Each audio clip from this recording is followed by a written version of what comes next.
The main hall of the Holsonae citadel was nothing short of majestic.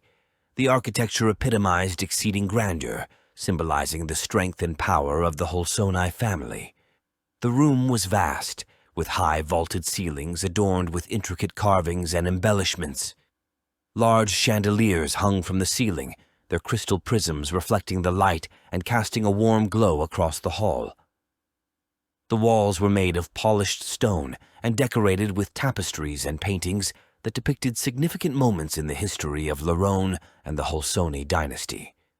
Elaborate wooden panels and gold accents added to the room's regal atmosphere. A massive fireplace stood in a corner, adding to the room's coziness and grandeur. Above it, a massive crest displaying the Holsonae family emblem was proudly displayed. A long, elegant table stretched across the hall's center, covered in rich burgundy velvet with embroidered gold trimmings. On the table, scrolls, documents, and maps were spread out, representing the treaties and agreements under discussion. Comfortable high-backed chairs with plush cushions were arranged all around. Near the head of the table, Kris was seated across from Michael Anderson, the ambassador of Salvonia. Michael was a very short man, standing several inches below Kris's height. His blonde hair, neatly styled, accentuated the fairness of his skin, which was unusually light even for a Salvonian. His green eyes seemed to hold a hint of curiosity behind them. Kris had once met a woman with blue eyes on his single trip to Parsakuma Island with his father years ago. However, he had never encountered a person with green eyes in all of his travels. He decided not to comment on the man's unusual features, presuming that Michael probably received questions about his golden hair and emerald irises quite often. The two men were currently engaged in discussing a possible amendment that could be made to their treaty. Kris leaned back in his chair, a thoughtful expression covering his face, as he began discussing with the Salvonian ambassador. "So, Michael, you've come all this way to discuss the potential amendment to our treaty. Access to the mineral deposits off Laurone's southern coast is no small matter." Michael nodded, meeting Kris's gaze. "Indeed, Lord Holsonae, the mineral deposits are of great interest to Salvonia. Most of the ore is smelted and refined near Brenwell, but some is distributed to our western coast. I know Ambassador Alistair's negotiation to deliver high-quality meats to Schorelane in exchange for Ispungu fruit. I don't believe you fully grasp the demand for the particular food item, Kris. The juice produces a most exquisite wine. The skin of the fruit appears to be a natural cure for askrabo, which afflicts our sailors during extraordinarily long voyages. Further, it is easy to store and keep fresh. The seeds also possess medicinal properties, but the fruit-bearing plant itself does not grow well in our less than hospitable soil. Alastor is a relative of King Betvin and a skilled negotiator, but I fear his agreement had left us without a shipment of much-needed tellurium and molybdenum. From what I am told, the region to the south of your Mount Gorthreshni is abundant in these ores, and we are willing to provide you with the longest-range Salvonian cannons and instructions on how best to reproduce the weapons." Kris scratched his chin and considered the offer carefully. "I understand that your cannon technology, revolving around the utilization of leffel dust and steel balls, is quite impressive," Kris remarked. "However, weapons technology is not something we are in dire need of at the moment. We would be willing to supply you with the needed tellurium and molybdenum.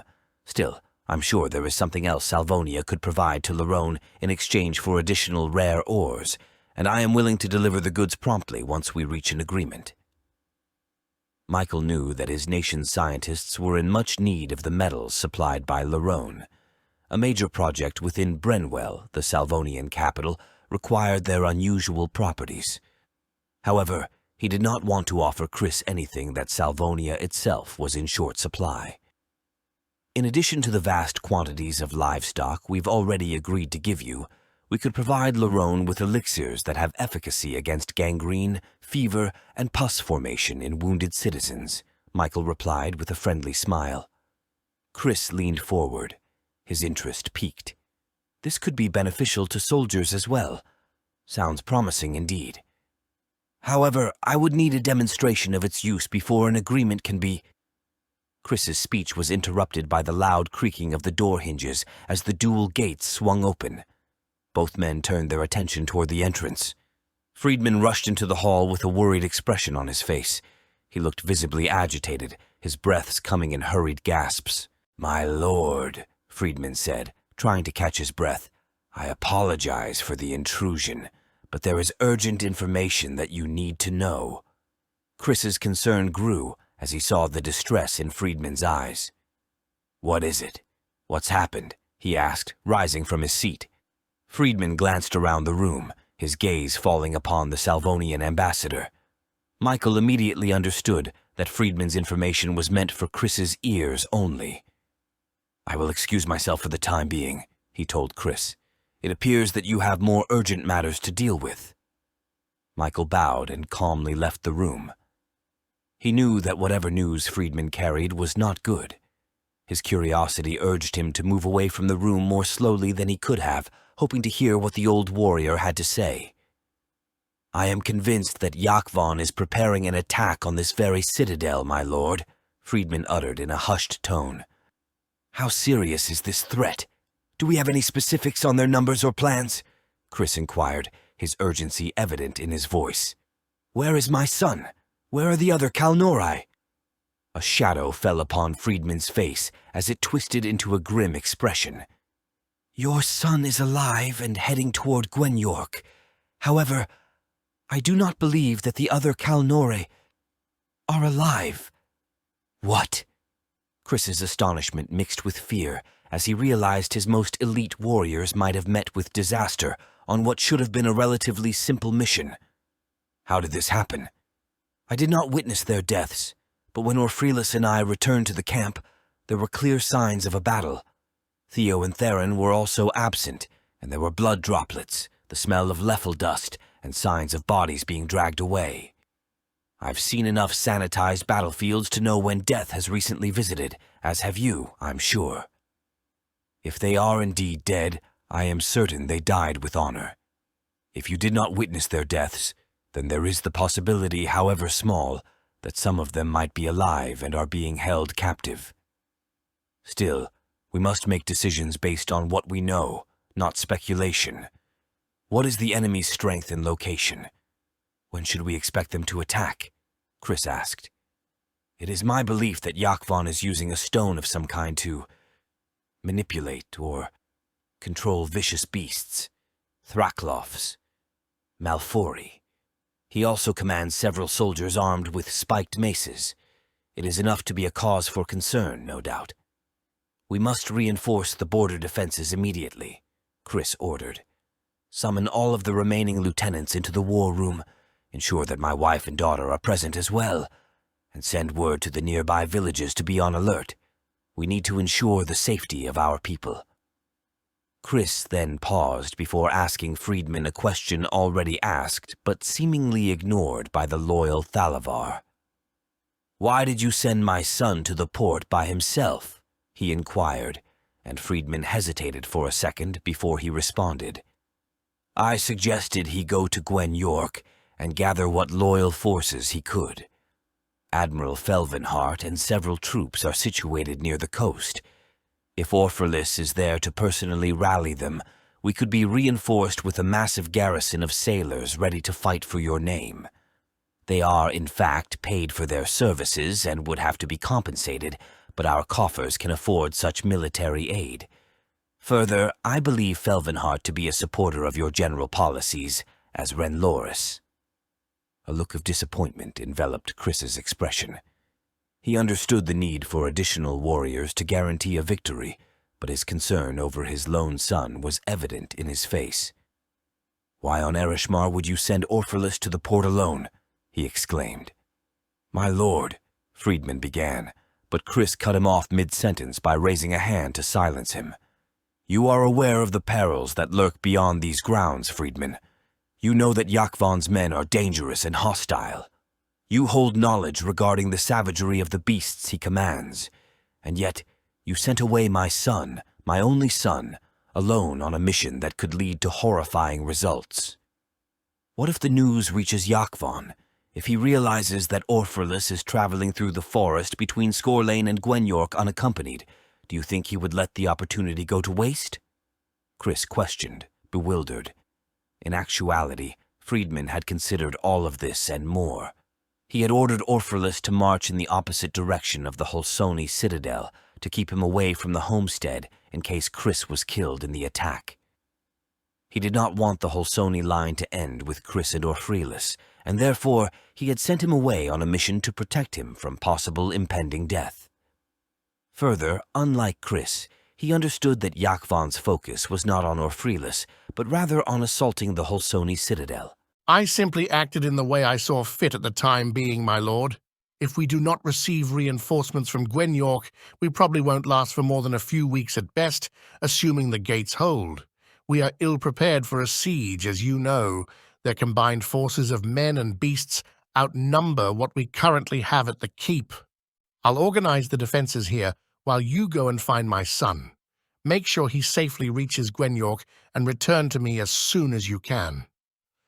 My lord, please allow me to organize the defenses here. I am more than capable of securing every possible entry point, and I've seen what's heading here regarding armor, weapons, and cursed creatures turned against their will to attack good men and women. I need to stay here. You and your family can escape to Gwenyork and secure a vessel to Brenwell, where I assure King Betfan would— No, Kris insisted. My decision is final on this matter. I will not be seen abandoning my own home while warriors fight for my family and me. I am the Ren'Lorus of this continent, not you, not those men out there. My family will stay and fight. You will go and find my son. You have your orders, Kalnorai. Friedman realized that no amount of imploring and petitioning would lead to Kris changing his mind. So even though it was the last thing he wanted to do, he bowed once and vacated the space. As he exited the room, Friedman considered that Lord Kris's vision for success could actually come to fruition. He was, after all, a skilled tactician, and Orpheus should be nearly a quarter of the way to Gwenyork already. Friedman only hoped that auxiliary forces would arrive at Holsonae Citadel in time, because he knew from experience that without them, the battle was already lost. The war room in the Holsonae Citadel was a formidable chamber that exuded a sense of readiness and strength. As one stepped inside, the first thing that caught the eye was an impressive display of weapons and armor along the walls. Sturdy weapon racks and armor stands stood tall, showcasing an array of finely crafted swords, axes, spears, and maces. Each weapon gleamed with sharp edges and honed points, a testament to the craftsmanship of the Holsonae blacksmiths. Shields made of zeolite were propped against the walls, waiting to be wielded in defense of their home. Hanging above were stacks of bows and quivers of arrows. Amidst the weapons and armor, tall, battle-worn banners were displayed, bearing the Holsonae colors. A large rectangular table dominated the center of the room, with an immense map spread across its surface. The map showcased the entire region surrounding the homestead, including the forests, hills, rivers, and neighboring territories. Tiny figurines representing the Holsonae forces and potential adversaries were placed strategically on the map, ready for planning and tactical discussions. Detailed battle plans were carefully pinned upon the walls, outlining past triumphs and lessons learned from battles of yesteryear years. These strategic blueprints offered guidance for future engagements. In the middle of this space, Kris and his most trusted Thalavar gathered to devise a strategy to face Yaqvon's impending forces. Determination filled their eyes as they discussed the best course of action to protect their home and people.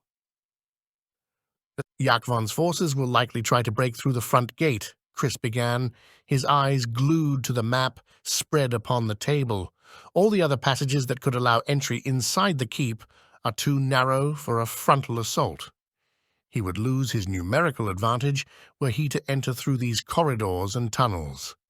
So, we anticipate the primary assault will come from the main entrance. He may try to blast through with explosives, but this particular gate was designed to prevent exactly this kind of breach. Therefore, we should be safe within the confines of the stronghold. We'll need to draw them into the courtyard outside the main gates in order to take advantage of the elevated position on the castle walls. Schorelane nodded in agreement.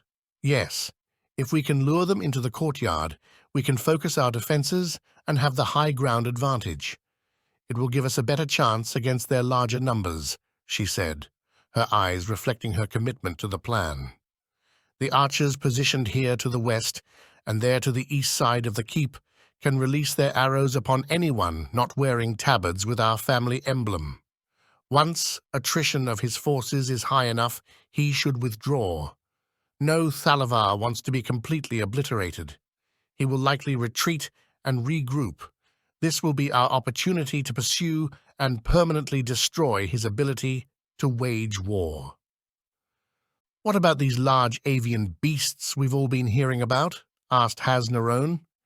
He was also a Kalnori, but subordinate to and much younger than freedman. He commanded the archers and was a skilled bowman himself. "We've been hearing about these animals that accompany the men comprising Yaqvon's forces. They possess quite the armament of teeth and talons. They will be difficult to kill should a group of them attack simultaneously." Kris quickly responded in an effort to assuage the concern of his men. "I've never fought such creatures in battle, but I have no doubt their skin is no match for sharpened steel. Besides, they may never even enter the keep if things go as planned." "Understood, my lord," replied. "I'm almost looking forward to facing at least one of the creatures in battle. It would make for a fine story one day." Kelzi, young but wise beyond her aniars, chimed in. "We should also consider positioning a force of perhaps 20 men outside of the keep. It could allow us to flank them from the west once the assault begins." "It would seem Tillman has not been wasting his knowledge during your training," Laurone replied. "He was an expert axe smith and could swing the tool just as well as he could craft it. His burly body was short for a male, but his arms were probably 3 times the size of Kelzi's, and his voice was as deep as the Keruvean Ocean. He respected the woman's input, but had ideas of his own." "A good idea, Kelzi. However, my lord, I believe our best option is to mass our forces at the decisive point. As such, all available men should be inside either within the main hall or along the castle wall to deliver our fury of arrows." He looked up at Kris as if to request approval for his part of the strategy. "I concur, Eronu. We can't afford to leave any men outside of the keep where they may, in fact, be discovered and hopelessly outnumbered. Further, 20 men within the keep can make a huge difference in combat power. Everyone remains inside." Kris placed a hand on his daughter's shoulder to assure her that her idea was, indeed, tactically sound, despite deciding not to include it in his defensive strategy. With the plan beginning to take shape, they continued to discuss the finer details. Haz and Eronu assigned their most skilled warriors and archers roles, ensuring a coordinated defense. They strategized on the best vantage points and positions for their forces to maximize their defensive capability. Asterisk, asterisk, asterisk. As the impending battle loomed, Kris, Schorelane, and Kelzi donned their battle dress, wearing the distinguished Malohi Holsonae armor that spoke of their lineage and unwavering commitment to protecting their land. The Lodenmore tabards on the distant continent of Salvonia were colored using ultramarine and azurite, providing the deepest blue imaginable. This was fitting for a seafaring nation that boasted several fast-moving vessels armed with harpoons and cannons. The tabards of the dominant family in Var'Kolzunia displayed a teal color, which represented the blending of nature and knowledge, often characterized by their unusual inventions and gadgets. The crimson and blood-colored pigments of the Rubinat house flowers, which grew best on the eastern side of Hill de Vantier, were used to color the tabard of Malohi Holsonae. Displayed at its center was the standard shield and sword, woven with black thread. As the formidable lord of Malohi Holsonae, Kris adorned himself in a suit of regal plate armor crafted from an alloy of xylite and iron. The breastplate was adorned with intricate engravings, and the pauldrons, gleaming like polished silver, sat proudly on his shoulders, offering protection without hindering his movements. Around Kris's waist, a wide belt of rich brown leather held his dual scabbards, clasping the hilts of his finely forged weapons. Much like his son after him, Kris was obligated to climb Hill Geluva and face off against his Kalnorai comrade, Urvonar the Brute.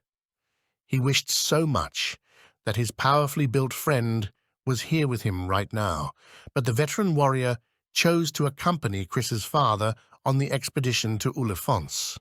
Neither of them had been seen since. Kris's left sword retained a stone created from his own blood and rubies from Mount Gorthreshni. Unlike most of the men in his command, it was also crafted using zeolite rather than carbon steel.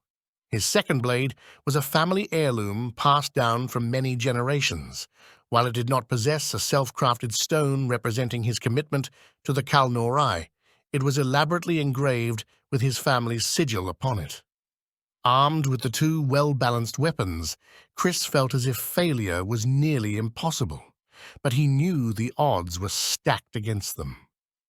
Still, he refused to abandon his duties as Ren'Lorus. In truth, he preferred death over retreat in front of his men. Eulania, a warrior in her own right, wore a unique blend of armor that combined strength with elegance.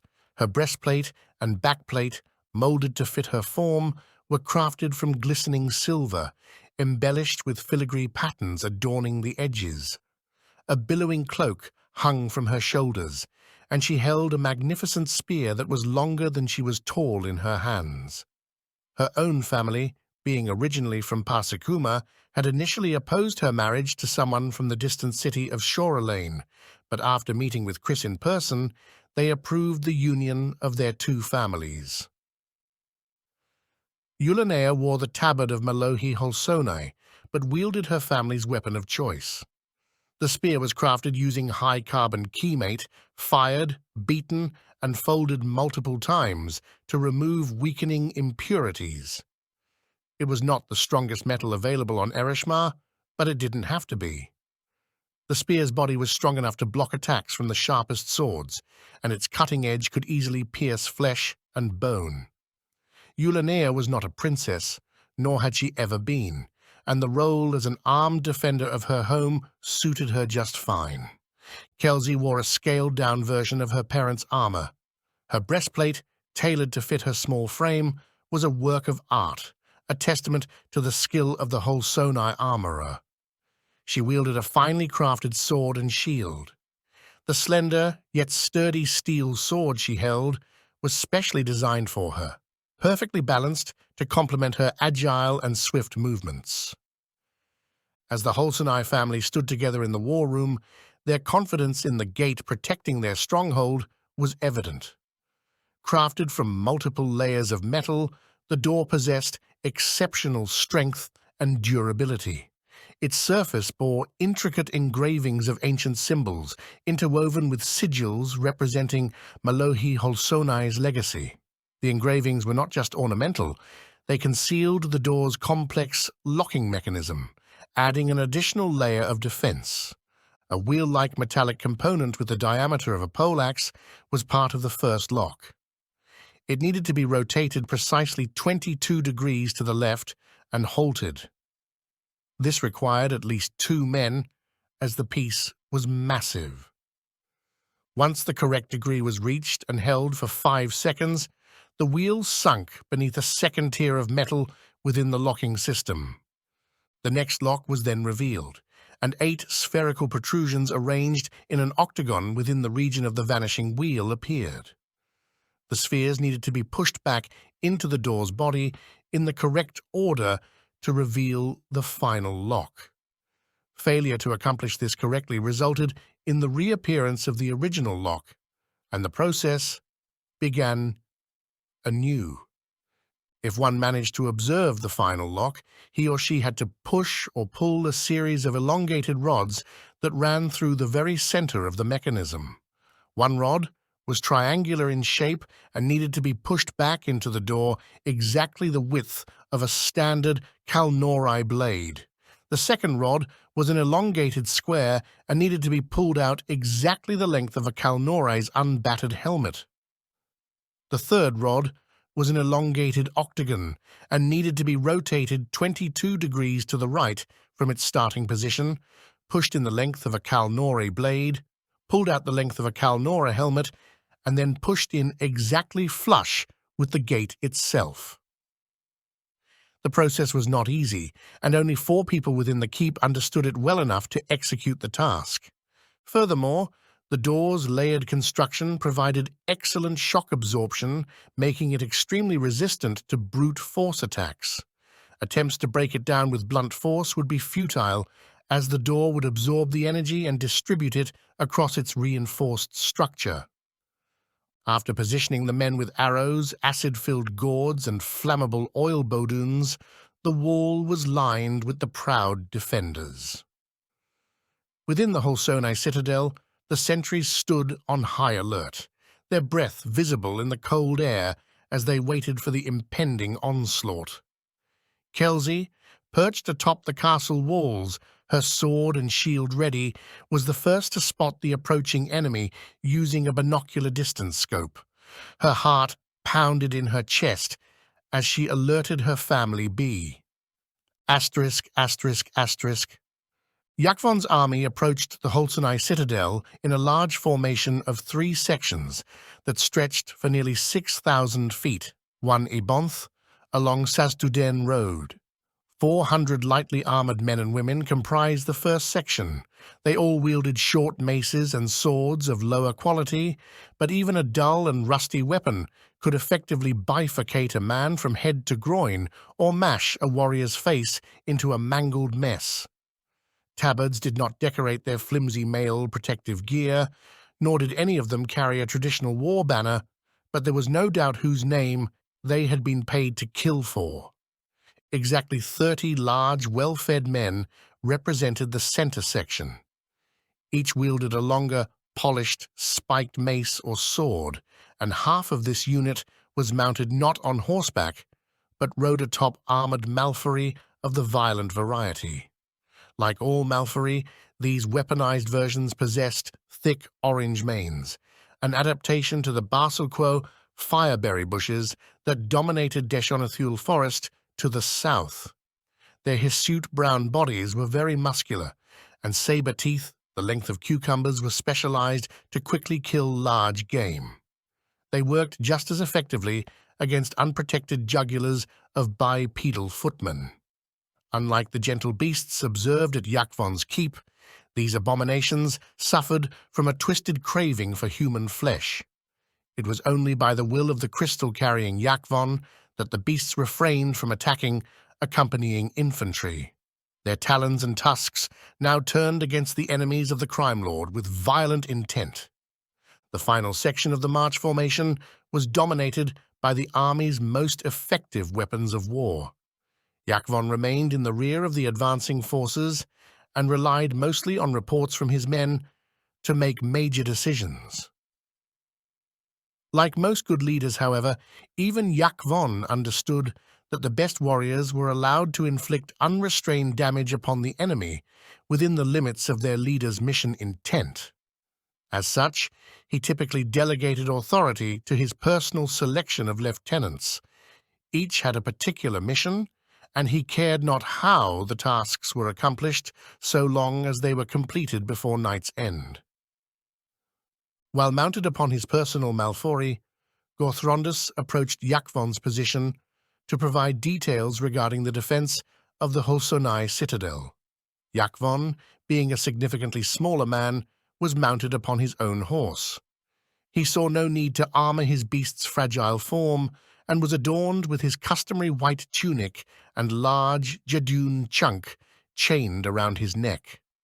His res-tune-topped crystal staff was the only object he carried in hand, and a large leather pouch remained strapped across his shoulder. "They've definitely spotted us by now, Medir. They've positioned several archers along the wall facing the south. If we cannot breach the gates swiftly, our own warriors will be poorly protected from the hail of arrows from above," Gorthrondus said. "They will wait for us to enter the courtyard after passing the external gate, which is relatively weak," Yaqvon replied. "Some men will lose their lives, Gorthrondus, but this is inevitable and the price of victory. Their sacrifice will be worth the prize, I assure you." "Medir, the secondary doors of the keep itself are heavily reinforced.